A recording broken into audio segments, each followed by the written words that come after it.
अस्सलामुअलैकुम नाजरीन, आप देख रहे हैं सूबाई रंग न्यूज़ और इंटरटेनमेंट चैनल और मैं हूं मोमना शहबाज। सबसे पहले नज़र डालते हैं आज की आम खबरों पर। कमिश्नर ऑफिस रावलपिंडी में डिविजनल अमन कमेटी का इजलास की सदारत कमिश्नर रावलपिंडी इंजीनियर आमिर खटक और RPO बाबर सरफराज अल्पा ने की।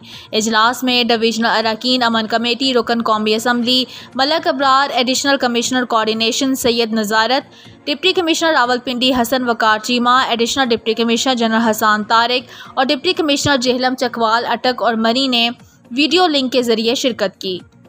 डिविजनल अमन कमेटी के मेंबरान ने मुहर्रमुल हराम में अमनो अमान को बरकरार रखने के लिए मुख्तलिफ तजावीज़ पेश की।